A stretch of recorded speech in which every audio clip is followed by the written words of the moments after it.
Le coach de séduction et masculiniste Michael Phileas est condamné à la perpétuité. Et c'est tout à fait compréhensible parce que si vous ne connaissez pas cette histoire, c'est une histoire qui n'a pas fait les gros titres des médias, à tort à mon sens. Euh, Pourquoi? Parce qu'en fait c'est l'histoire d'un homme qui adore faire de la salsa, de la danse, et il est très très séducteur. Il rencontre plein de femmes comme ça, mais c'est vraiment des relations sans lendemain, court terme, ce genre de choses. Bref, rien d'alarmant jusque-là. Chacun est libre de vivre sa vie et sa sexualité comme il l'entend. Sauf qu'un jour, il rencontre une femme qui s'appelle Mélanie, et c'est le coup de foudre, étant profondément amoureux l'un de l'autre, et ils décident de plus se quitter.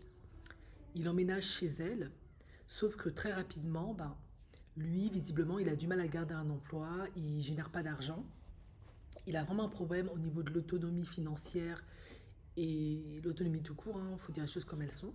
Du coup, c'est vraiment Mélanie qui fait bouillir la marmite, qui subvient aux besoins de la maison, etc.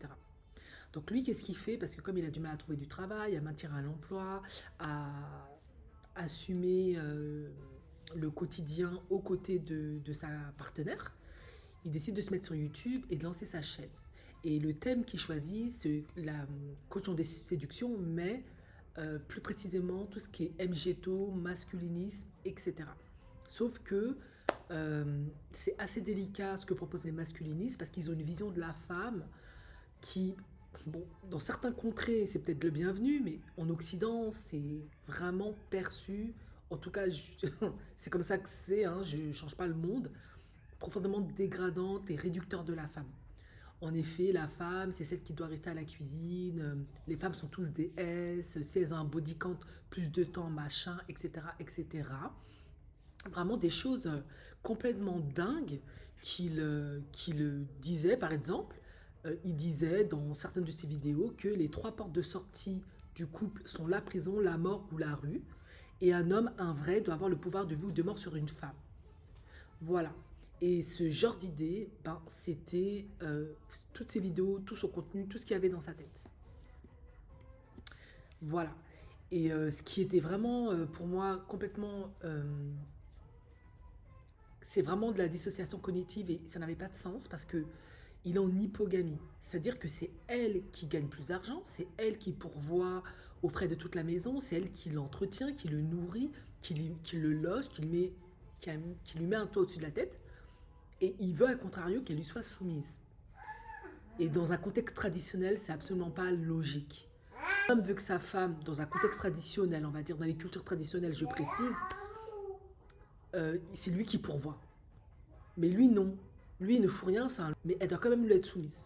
Bien évidemment, vous, vous doutez bien que, avec ce genre d'idées qui sont profondément tirées de l'insécurité, d'un mal-être profond, d'une mauvaise estime de soi, d'un trouble de l'identité, dans sa sexualité, dans sa masculinité en tant qu'homme, eh bien, il a commis l'irréparable lorsqu'elle l'a quitté. Et en plus de l'envoyer elle chez ses ancêtres, il a également envoyé, il me semble, sa petite sœur, je crois, et il a tenté sur le petit ami de la petite sœur. Mais lui, il a réussi à en échapper. Voilà.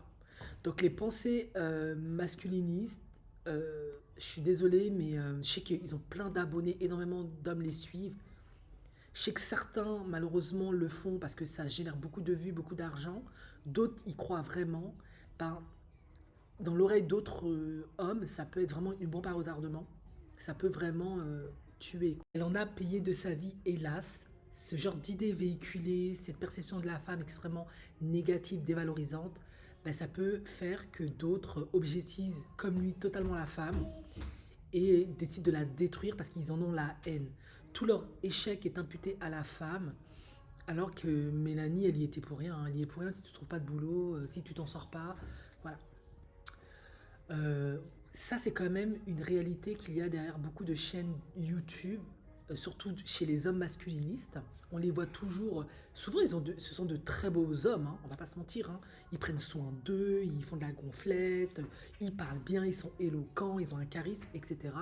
Sauf que la réalité derrière cette virilité, c'est que souvent, ils n'ont pas de travail, ils sont au chômage, ou ils génèrent pas d'argent, ou ils ont des emplois, pour la plupart, qui sont d'entrée, enfin d'entrée non, c'est pas qu'il y a de sous-métiers, mais c'est des emplois parfois qui génèrent pas beaucoup d'argent ou ils sont au SMIC, vous voyez ce que je veux dire?